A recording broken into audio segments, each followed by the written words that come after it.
Peace, everyone. Peace. Oh, Koti, I think you might. Oh, you're muted, sis. Peace, everyone. Welcome. Peace, peace. There we go. Peace, everyone. We want to thank you for joining House of Yuya. This is our first time premiere going live from the House of Yuya YouTube channel. And we have a special guest today. Before I introduce her, I want to, thank all of our new time guests and some of the ones who are returning, who have been following us for the past 6 months. We want to thank you. But for the new guests, we want to kind of give you a background of who we are and what we do so that you understand why we coming to you live. So we are sisters of the House of Yuya. And for those of you who don't know, House of Yuya is spearheaded by Chief Yuya, who's our master, our head. He is the founder, the Jegna of Our New Life Nation, Our New Life Global Ministries. That's where you get that from. And so we come on and we create content that reflects the wisdom that we have gathered from being in his household. And today is no different. We're going to explore the topic of infertility. We're going to explore the topic of righteous family. And we're going to just dig into some really, really beautiful content. And we want to thank Miss Diona Murray. She is joining us live today. And for those of you who've been looking at the promos, Diona Murray is actually a fertility advocate. She is a wife, she's a mother, and she is the founder of the Barren Fruit Movement. So I'm going to hand it over to Koti and let you take it from here. But I'm excited. I'm very excited. Yes, thank you, everyone. Peace. Thank you, everyone, for joining. Thank you for joining us, Miss Diona. Can you tell us a little bit about what you do and tell us a little bit about yourself and how you got started with Barren Fruit?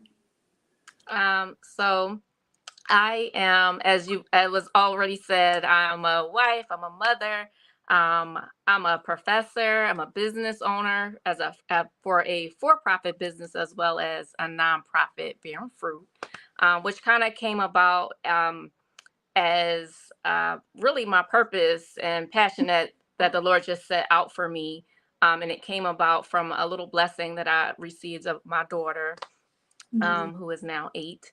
That I suffered with infertility for a number of years, as well as just reproductive challenges that just had to do with heavy bleeding, heavy pain.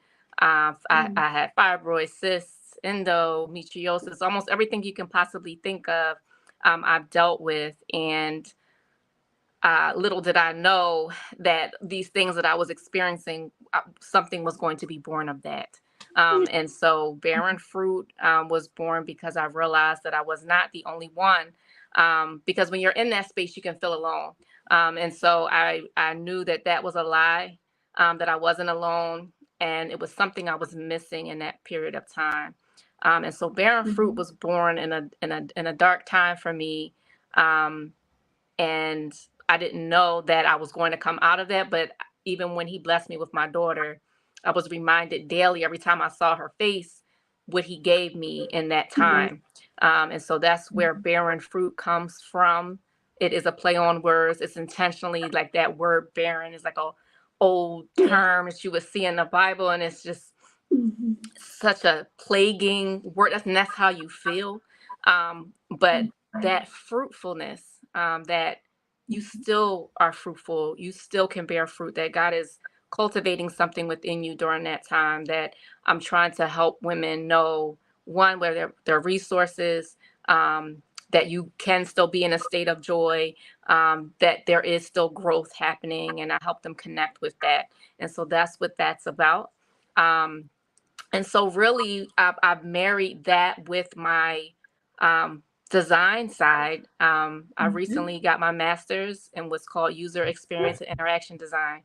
And so what I didn't realize was that was going to be the plug that connected my design and art background with what I do in this space, and helping on the side of designing products and designing services and designing ways that we can help women from that standpoint, and as well as from looking at data.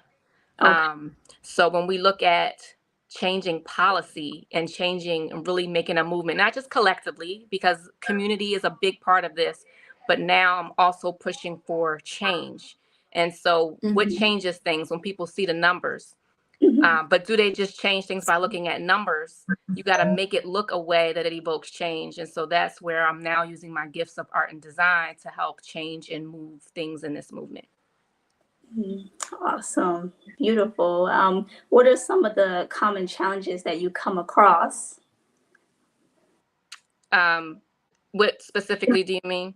In terms of what you're sharing, like sometimes there's different roadblocks that you face, and in terms of making social change. So I just wonder, what were some of those challenges that arise? There can be a lot of challenges. I guess that's why I was like, well, which do you mean? Okay. Because, do we have time? So, like sometimes it could be one that this is even an issue, because one of the reasons why it's important for me to start to look at data and collect data and research in this area is because there's not a lot done for Black women. There's not a lot done for women, and it's not a lot done for Black women. And so it's a double whammy. But and so if they don't see the numbers, how can we fix it? Like, how can we help if we don't see the real numbers, or we're not included in those numbers? So, we'll see rates of infertility. We'll see rates of women that suffer with fibroids and endometriosis and PCOS, which are conditions that plague Black women on a scale that's just horrendous. And all those things, are infertility causing conditions that go undiagnosed, untreated, for a number of reasons. And so when we look at that section of this, then the problems lie in bias and racism. When we look at some of this, is the lack of information, the lack of support, the lack of community. We don't always get help because we've normalized a woman's pain. Essentially, we as a society have normalized the fact that there are a lot of women that suffer in pain, and we've made it okay. And so we've made it so that if you complain about it, that you're not strong, you're weak, or we don't have time to deal with it. So I'm always shouting, like, no, you deserve to have quality of life. You deserve to not only speak about it, but demand that something be done, and you to be diagnosed properly. So there's a lot of problems surrounding this on all sides. And one is letting our young girls, starting from our young girls when they first get their cycle, for them to understand what is normal, what is not normal. If you come from a mother that also had a heavy cycle and we think that's normal. I dealt with that, so you can deal with that. This is what I did. Get your teas, get your herbs, get in the fetal position, do all the, y'all are laughing because you've heard all of these things, It's so true. It's so true. It's just like my mother dealt with heavy cycles and extreme pain, so she knew what to tell me when I experienced it, but never was it discussed that this shouldn't be. This is what you do to cope. We learn to cope. We learn to deal and cope, but never to truly heal. Yeah, absolutely. I think about, and it's lagging a little bit on my side, so I do apologize if I'm catching it the wrong time. But as you're speaking about, just that health portion of it, and starting at that young age as a young girl, I think about how many of us, we just don't get the information. We're not taught to be in tune with our bodies, and not even just being in tune with our bodies, but paying attention to what we're ingesting, what we put into our mouth. I think about that and how that has an effect on our body, our reproduction system as well. And I think about how do you prevent infertility from the beginning? How do you get to it before it even happens? So is there anything that you share as far as, I know you deal with women who may be going through infertility issues, but when you're speaking to the young sisters, are there things that you share with them or information that you share with them on how to properly care for their reproduction system before they get to that point? That's a good question. That's a tough one. I am starting to incorporate more programs for the younger girls, because I always say I do this for my 11-year-old self, because I suffered with really painful periods since 11 when I first got my cycle, and it only worsened the older I got. And so I'm trying to implement different things and come up with something that we can put together for them. There's so many reasons that come into play for women that suffer with infertility, but some things that need to be known early are what questions to ask. Again, like what's normal, what's not normal, because at that age, you're just getting your cycle. You're not thinking about having children, and I think because of that, too many people don't really start really thinking about their womanhood and their organs in their body until they're ready to have a child, and by then it's too late. Like it's at that time that it's like, oh, what does my ovaries do, and what's my cycle, and when do I ovulate, and where, it's like not enough information is given at an early age for a woman to just understand their body. So I know with my child, she's 8, she has not had her cycle yet. I know that in my family, like my mother and my niece both got theirs at 9. And so I know that, and I got mine at 11. So I know she could get it early. So I'm like prepping her. I've never shunned her or tried to hide anything from her. Like she busts open the door on me all the time, So I've never I've never tried to like, oh, that's nothing, and make it up. Like I've never believed in making things up for children's ear. Like if there's certain things that she's seeing, especially if it pertains to her body, I want her to know the real names of things. I want her to know what they do. I want her to know how it works. I'm really big on that, because she needs to be educated about her body. That's one thing. One thing that comes up over and over again is women wishing they knew more about their egg reserve. Sometimes infertility can be caused from just a low egg reserve. And I'm dealing with some women now that, they're at the age that they want to conceive, and now they're finding out you should have maybe frozen your eggs down, 10 years ago, because now your egg reserve is, well, what's my egg reserve? What's that? Like no one said anything to me. So, is this the doctor's fault or is it our fault? So some of it is, educating ourselves about our body and demanding that we ask the proper questions, so that we can properly advocate for ourselves. And that's a big thing that we can do. And my daughter's you witnessed this, because she walked up to you I don't even know how old she was. She was 4 or 5. I think she was 3. 3. She was 3. 3 years old. She walked up and said, "Hey, I'm an artist too." Yes. And so her confidence, I've always spoke to her like, no, you are this, you will do, so I know that when she needs to talk to her doctor, she's going to use that same language, so that nothing is getting thrown under the rug. So that's part of it. Certain foods can be directly related to our fertility, and we should be aware of those things. So a lot of times I partner with like herbalists and nutritionists and just different people, because I like to call myself the connector, because I'm not a specialist in those things, but I know who you need to talk to. So, when you tell me what you're dealing with, I can say, I can connect you with this person. And that's what it's really about.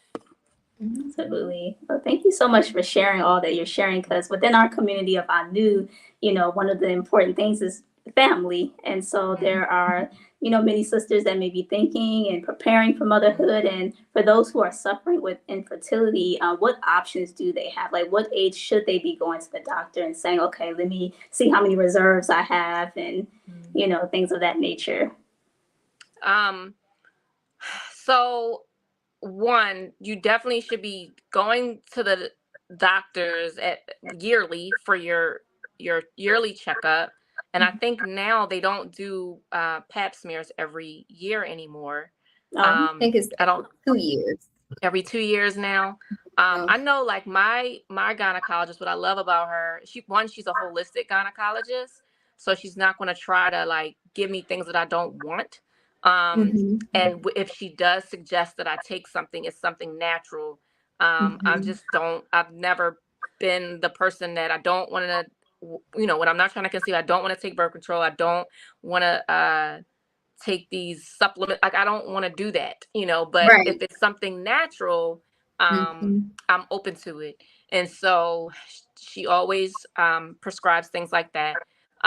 She always sits with me for like an hour.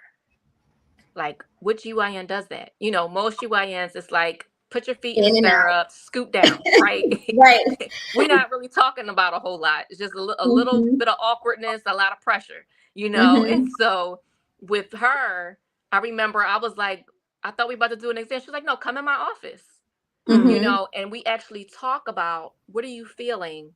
How is your Mhm. cycle? Is it Mhm. heavy? How heavy?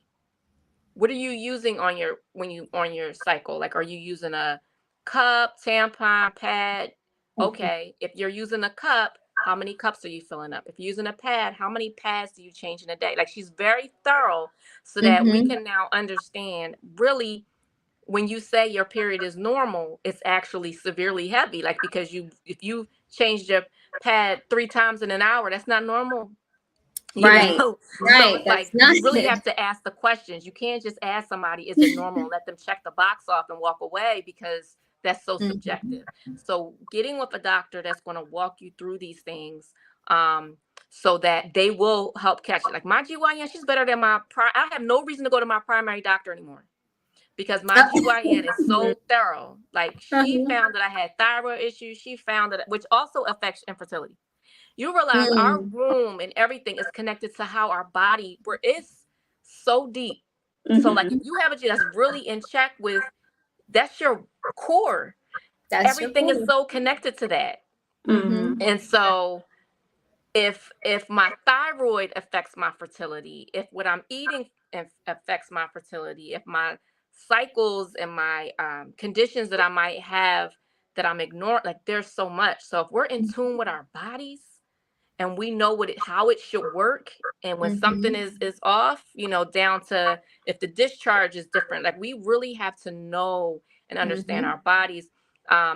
But talking about your egg reserve, if you are somebody, maybe you're not, for some of the people that are tuning into this, maybe you're not thinking about having a kid right now, but you want some down the line.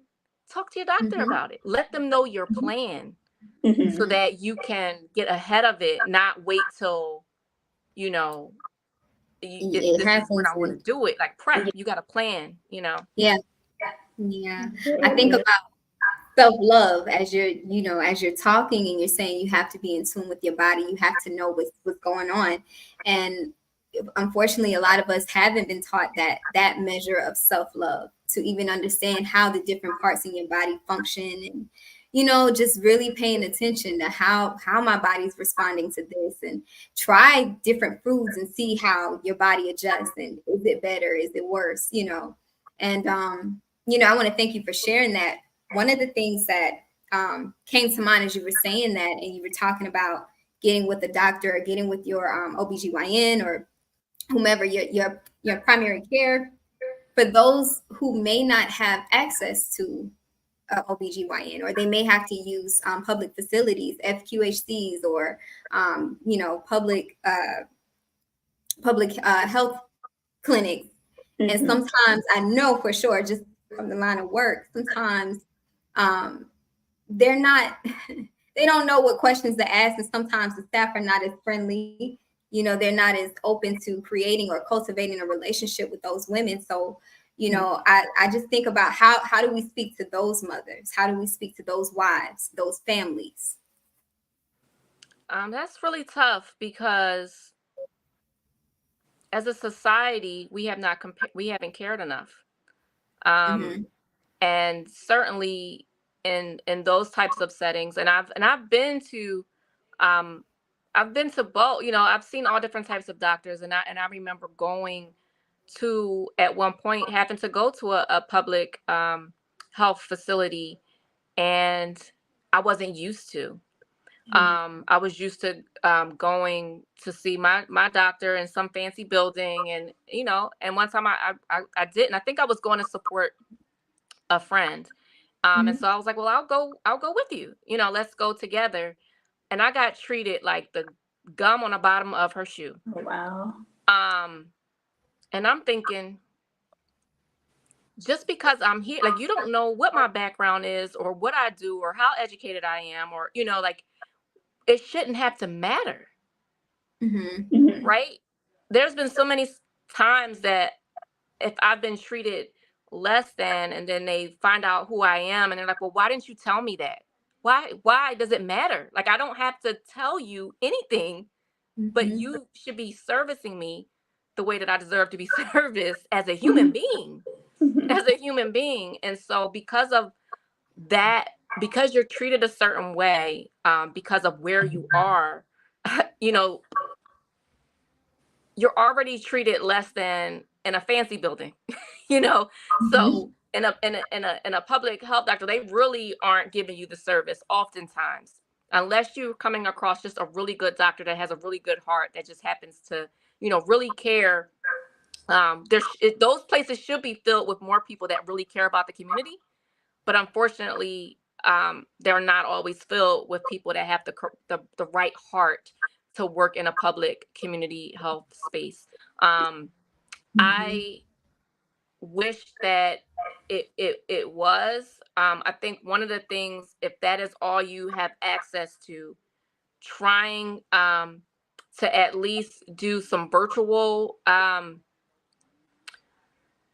virtual consultations. Like, some of these doctors I've connected people with that aren't local, but they can give you really good advice, give you really good information, so that you can then make the best decision for yourself. But it's tough, because if you're dealing with you really need to see a specialist. You really need to get to endocrinologists if you're dealing with infertility. If you are suffering with heavy menstrual cycles and extreme pain, and there's so many people that have a lot of money that go to these fancy, but still aren't diagnosed. I have someone in my circle that I've been fighting hard for that still hasn't been diagnosed. She goes to the ER every month. There's so many women I talk to that have to get monthly iron transfusion, monthly blood transfusions, and still nobody. And what they say in the ER is, "Oh, you're back again." Oh, wow. We don't care enough about us as a society to do something. So right now, right now, you could be in whichever building and still not get the help that you need. So really, it's about finding what I do is I try to connect people with doctors that I know will advocate for them, but I teach people how to advocate for themselves. Like, you really have to first advocate for yourself before you can demand anybody's going to advocate with you, not for you, but with you. Thank you for sharing that. And for all those who are listening, if you have any questions or want to add, feel free to post your comments. And when you were sharing, I just think about, like, what about, like, the support of family? Like, how do you see that plays a factor in terms of when women are preparing for motherhood and maybe having some challenges? How can family be supportive of that? I think family can be supportive of that by, one, having some empathy, being supportive. I think if you're suffering with infertility, a lot of times it can be taking a toll on your mind. So it takes a toll on your body, your mind, your spirit, all of it. And that feeling of barrenness will also, you'll become barren in mind and spirit if we're not careful. And so when we're talking about self-love, that's so important, because in that space, how I felt never crossed my mind. I lived 90% of the time in pain.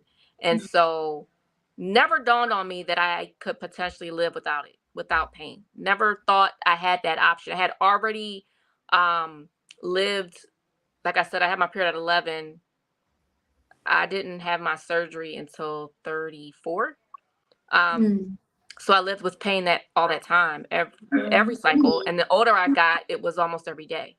And so I still, in my mind, thought the more pain that I was in, the closer I was to having a child. So I dealt with it. Lord, this must be the cross that I got to bear. So I'm going to bear it because I want my child. What helped me, because during that time, cycle of depression, every time my cycle came, I was depressed. It's this emptiness, or this, what people don't realize is you are grieving a loss. You are grieving a child you have not met yet. You are grieving the child that you may never get to meet. And so it's something unseen. People don't understand it. When you have a physical child and that child dies, people can rally around you because they understand you must be grieving. You had a loss, you had a death. But this is a loss and a death that not everybody recognizes or sees or understands. And so we have to rally around those family members and understand those questions of when you're going to have a baby, or when you having another one, or when it does so much damage, or all you got to do is, stop worrying about it. People can say so many things, and the best thing you can do is to just stop saying, don't say nothing at all. Don't say anything, or sometimes just being present, offering to go to the doctors with them. Asking them, how are you feeling today? So many women that deal with this are not only grieving, not only going through mental health issues, but also feeling alone, feeling very lonely. They could be in a room full of people and they feel very, very lonely. So just checking on them. I had a group of women that I would just periodically, I would message, and I'm like, what do you need? She's like, you know what? You just checking in on me goes such a long way, because I just feel like I'm by myself a lot of times, especially if you see people around you just popping out babies left and right. You're like, what's wrong with me? So something my husband said to me that, because at one point I said to him, why are you with me? You could just leave me. You could be with somebody else. Like, my body is broke. I said so many things. And he was like, what made you think I married you to have a child? That would be great if we could, but I married you for you. I never took for granted that, the Lord may bless us with a child, but he may bless us with a child a different way. Who are we to assume the story that he was trying to tell with us? We just have to trust in him. Had he not told me that over and over again, I hear stories of men that speak the opposite. And it's not always a woman's problem. Infertility does not discriminate for gender. There are men that suffer with infertility. In some cases, it is the woman. Some cases it's the men, and it's not. The numbers aren't as heavy on the women's side as you may think. There are a lot of men, and they don't talk about it. And sometimes it's both partners. My situation, it was me. It was all me, but my partner still got tested. So that is another thing I just want to plug in there, that make sure that the man is not being so macho, like, it can't be me. It can't be. Yes, sir, it can be. You should get tested too, because there are a lot of reasons for that. So, but supporting your partner, that carried me through. Because if I've had people reach out to me and say, not only is their partner not supportive, but their family of their partner wasn't supportive, or saying, what's wrong with you? Why can't you? It's terrible, because it breaks. You're already, you can do bad all by yourself. Like, we can be our worst critics. So if the people around us that are supposed to love us are also tearing us down, that's not going to create an environment for especially if it's the woman. It's important that we are whole. We are this is the environment that we are trying to birth a child into. So that the trauma, that's real. Like, the things that we carry, all of those things come into play, is to, like, can we house life within us? and that includes what we're surrounded in, the environment within and around us. So that circle of friends and family is very important. Thank you for sharing that. Thank you so much. I'm Before sorry we if I'm go to the long-winded. next question, I'm so passionate about this, and No, I try to you're not. good. Yeah, I could go on and on these topics. you're fine. You're good. Before we go to the next question, Nicole C, I know you talked about family, and so I want to give you that cue, because if you want to go ahead and call Ari and call them on up, your husband, so they can come and join. But one of the reasons why I really asked you to bring your family on is because we have been going through a series of teaching with our Jegna, our master, our head, Chief Yuya, where he's been talking about the science of a righteous family. And, he's talked about the importance of the role of the husband, the importance of the role of the wife, and also the importance of the role of the child. And so as we're continuing to follow his lead and to share our wisdom and our insight, we want you to join in and just, have them come on and just talk about what the experience has been for them as well. Because I know they're pretty active with the movement. I see them all on the website and the pictures. And so it would be beautiful to just bring them on. Okay. I'll go get them. I tried to message them earlier, but I don't know if he saw it because they didn't come up. So I'll go get them real quick. Okay. Oh. Okay. And I'll read Chief Yuya's comment. He says there have been studies done on the effects that medical racism has on the perception of pain tolerance in women of color versus other ethnic groups. How do melanin-rich women advocate around this? And he said, of course, I am speaking in the context of reproductive health and education. Yeah, I can't speak too much on it. I do know that has been something that's come up just in the line of work that I've been doing when it comes to mothers and breastfeeding. And a lot of times there are issues that are present that women or people of color really don't get tested for in the early stages. Like they don't get tested at all. And when things are found out, or when they go to the doctor and they say, hey, I have this pain, or, something doesn't feel right, they'll just kind of brush it off. And then, months later, it turns out to be something severe, like a really severe sickness or illness. And, they just don't get that treatment. Yeah. So, yeah. I'm waiting for them to come up. But I didn't get to hear everything that you guys were talking about, but I heard a little bit about the testing on the enslaved women. So a lot of the work that I do is because of that. And like I said, a lot of I mentioned the bias and racism that kind of comes into play, especially when we're dealing with reproductive health. When if there's a reason why as a society and a culture, like it's a normalization of a Black woman's pain, and it's not there, you can't. So when I tell you I'm in pain, it's like, what level of pain are we dealing with? It's hard to determine what a heavy tolerance of pain. This one right here, she just fractured her ankle, and I couldn't tell how much pain she was in. We didn't know, so it's like, how do we determine? All right, I'll pause on my dad. Here's my daughter. My husband's coming. Hey, sorry. What you doing? Ari. Hello. So this, do you remember one of the women on here? Does she look? Do one of them look familiar? Like, I don't remember. No. You were painting in Savannah, and you have the painting in your room when you were 3, and we went to Savannah, Georgia, and you were painting. Yeah. Like, you were 3 at the time. And so my husband's right here.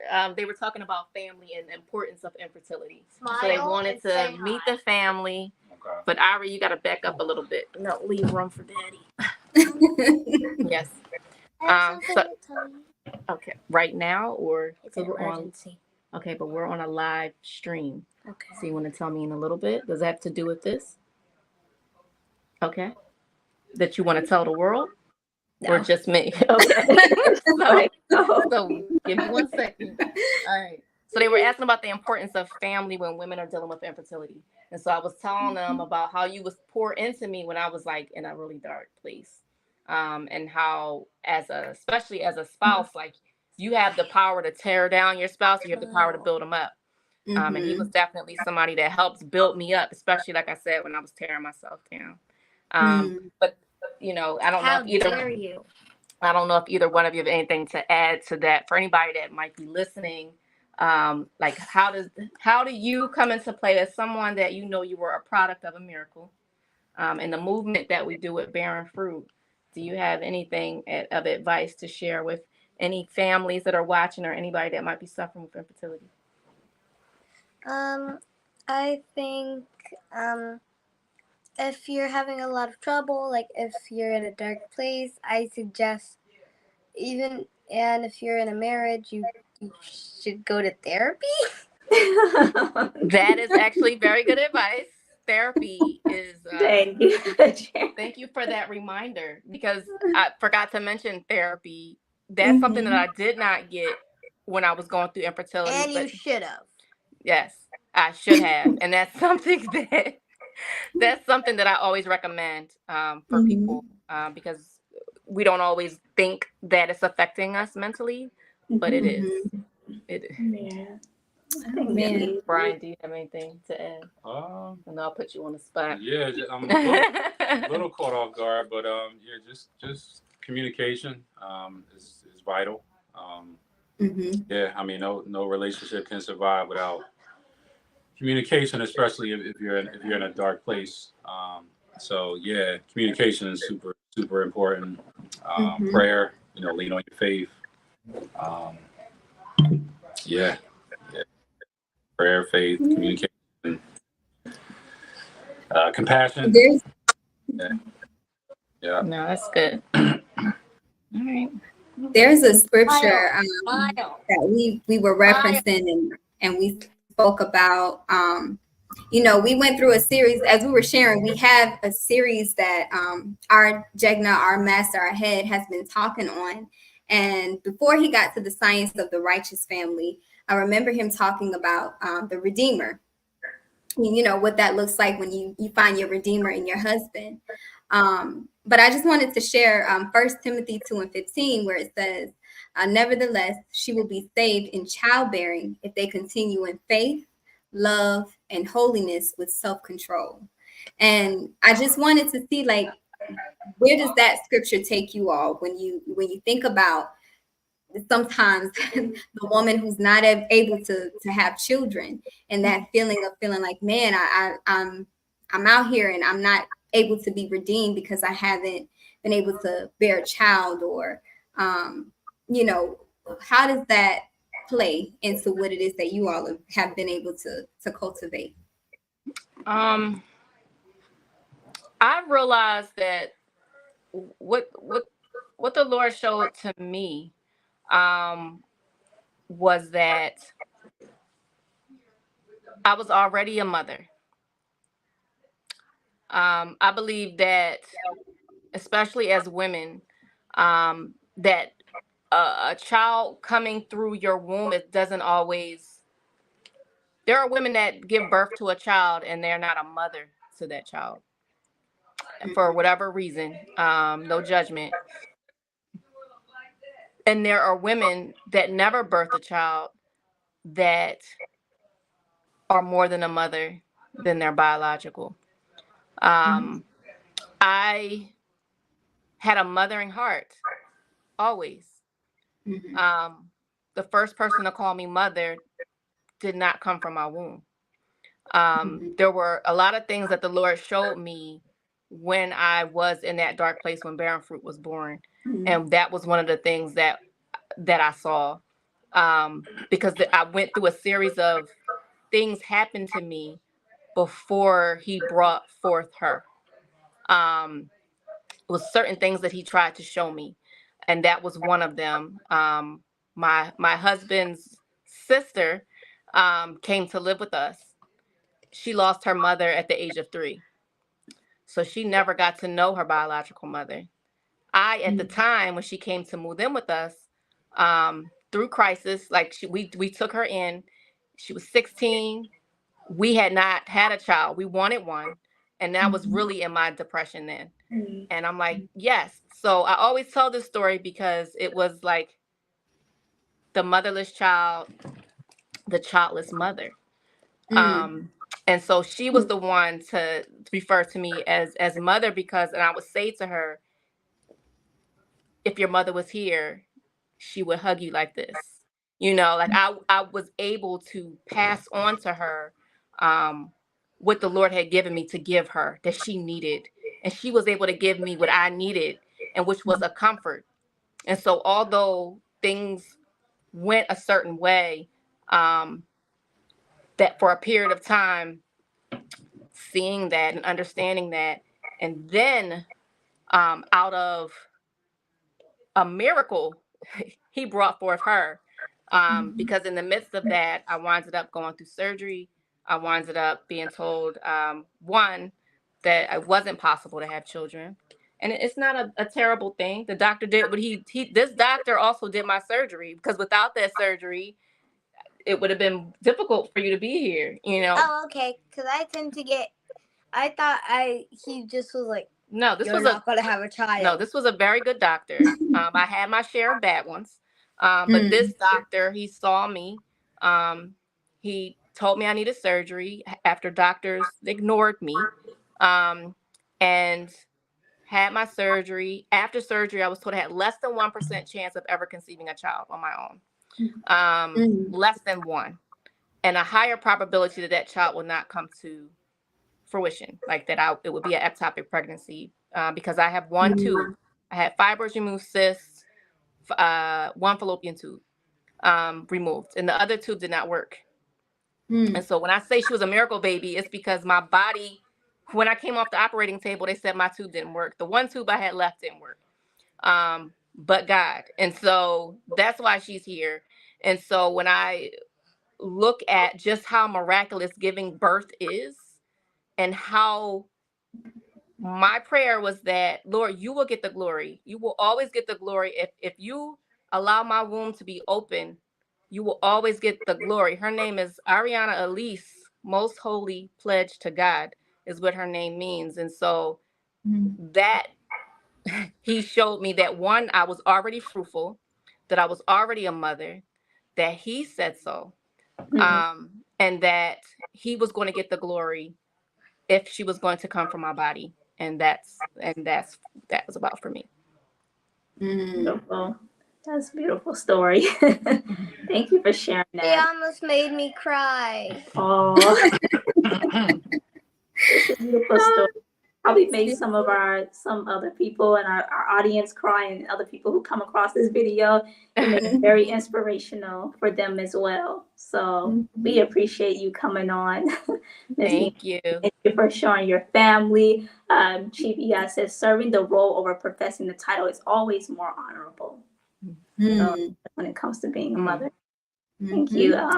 Master Alex says, beautiful story. What was the psychological experience like throughout that pregnancy? That was a question. If you would like to answer that. All right, I'm going to answer it. Give me 1 second. I'm going to say, let my family go. I'll be right back. Thank you for joining. She said something beautiful. I guess when she was talking, and of course using the word fruitful and having a fruitful womb, of course it took me back to one of the first commandments: be fruitful and multiply. And so, you know, I think sometimes in our journey, as we are awakening and we're coming back to who we are and who we're meant to be, and in our new, sometimes we don't realize how far we may have negated from the things we are supposed to do just naturally or be able to do. And sometimes that's through just living out cultures that's not intended. So, you know, it's beautiful. It's beautiful. It is. So, Master Menelik had asked, well, he said, beautiful story. And he said, what was the psychological experience like throughout that pregnancy? you said the psychological experience, roller coaster. That's why my daughter says you needed therapy. I mean, she wasn't even here yet, but you know, she knows I needed therapy. At the time, I didn't realize it. I would say, I always say that even in the dark times, even in the things that you experience and you don't quite understand why or know what's happening, you know, the Lord always sends a comfort. And for me, it came in the form of my I call her my sister daughter, and her name is Angel. So I say that he sent me an angel. And so that was, at the time when I was in it, I don't think I fully saw it until it was, you know, towards the end of it. But in the beginning, it was just, I was being myself. And it saved me. And it made me focus not just on, well, you know, we can be like, woe is me, you know, everybody else has it. I don't, you know, no one else is going through this but me. And you realize you're not the only one. And so I think, hold on one second. Okay. Sorry if y'all are hearing my daughter in the background. I'm losing my train of thought.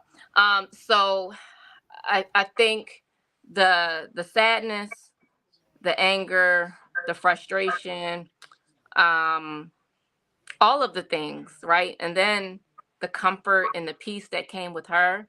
Like I said, we kind of filled a void in each other. And I thought, well, maybe this is the role that he has for me. Like maybe I would love to birth a child, but maybe this was my role. And so I began to feel comfort in what we could help in each other. And so then when I got pregnant, it was like, what? Like what? Like, you know, and so I always say, like, we pray for these things and we should have faith that it happens. And then when it happens, why am I shocked? You know, we prayed for a miracle, you know. And so every feeling psychologically, like you could think of, from blaming myself, thinking I was less than, thinking I was broken, that my husband can go be with somebody else. Why be with me? You know, to I am worthy. I am fruitful. I can, you know, I am a mother. I do deserve to be celebrated as well. And so as a society, we celebrate the mother and we don't celebrate the woman enough. You know, that was always my issue with Mother's Day. There's a lot of women that maybe don't wear that title, but still act as and still do and still, I always say we raise the future together. This is not on just the shoulders of a woman that opened up her womb. So beautiful, beautiful. Let's see. True Health Alive says that is beautiful. The pledging of the first fruit is giving honor to the Most High. Absolutely. Absolutely. Before you jumped off, I was just mentioning how when you talked about the barren fruit or the fruit of the womb, and just how one of the first commandments is for us to be fruitful and multiply, and just being able to go back to just that foundation. You know, it's a beautiful thing. It's a beautiful thing. Yeah, absolutely. Well, we want to thank you so much for coming on our channel and sharing your story. It was very inspirational, and I will that everyone that is listening that is going through infertility or preparing for motherhood, that you got something of great value today. And yeah, we are so. Oh, good. Before we go now, I know we didn't mention, but Diona has what she does annually, the Barren Fruits. Correct me if I'm saying it wrong. Your annual fundraiser, your event where you do a lot of workshops surrounding infertility and just advocating and encouragement to mothers around the country. I want you to share just a little bit about that, and for those of us who missed it, kind of give us an insight on what we missed and how we can be involved next year.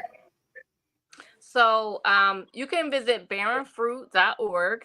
And that is, or .com. You can go do either one. So .com is fine. I bought both domains because I wanted to make sure that you would reach me. So yes, we do a number of things throughout the year. For us, it's all about community support, faith, and resources. Those are the 4 areas that we focus on. Yes, every year around Infertility Awareness Week, I like to call it Empowerment Week, because it's all about empowering you with information and resources to take action. I do something for that whole week, and we usually end with some sort of conference. I do a walk in support of the efforts that we do.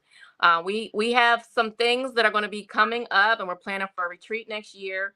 I'm also, as I mentioned, my design background, and right now we're working on some digital solutions that are coming about from the research that I've done within the space with reproductive health. And so I am building something big.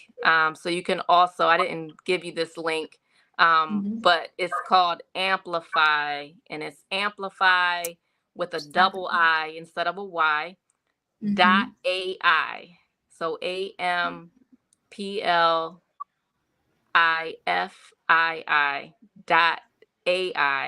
And this is something that I'm building to help get resources, probably to some of those women we were talking about that may not have direct access. That's right. That may not have direct access. This is almost like a pocket advocate that will be available to people that I'm working on. So right now you can go there, you can sign up so that when we roll this out, you can be the first person to use this. We're working on funding right now. So definitely interested in some funders if you're out there. So just, check us out. So we're really trying to make moves within this space to help the women that need it. Perfect. Beautiful. Thank you so much, Diona. Thank you for sharing your story. Thank you for sharing your family and giving us some insight, some really great insight and information that we can take and begin to do the work ourselves as well. If any of us are struggling with infertility, or just for some of us who are preparing for, motherhood and just to get prepared. So this was beautiful. Very grateful to have you, and thank you for keeping in touch all these years. Who knew, right? We randomly met. Like, that is so crazy. And so many random. years. You always had a warm spirit. Like, it was lovely meeting you, and we still have the painting. Yeah. Oh, beautiful. I still have those pictures. So yeah. Every time I see, I'm like, oh man, I just remember, like I said, she just walked up and was like, I'm an artist too. And I'm like, okay, here's your brush, here's your canvas, do your thing. Yeah, it was so beautiful. It was the highlight of our trip for sure. Oh man. Well, we're gonna close out. We want to thank everybody for joining us. Make sure you like, share, and subscribe to the channel, and stay tuned. We'll continue to be doing more lives throughout the month. Make sure you're joining us every Sabbath. That's every 7 day. Following our Master Chief Yuya of Our New Life Global Ministries, we'll be sharing our insight as women in his house. And we also have a retreat coming up, actually next month, July. It's going to be in New York. We'll be camping. We'll be learning a lot of beautiful things. So if you have not gone to the website, ournewlifeglobal.org, make sure you go to the website and sign up to come to the retreat and see everything in action live. So with that being said, we're going to close out, and make sure you are fruitful and multiplying. Peace, everyone. Peace. Peace.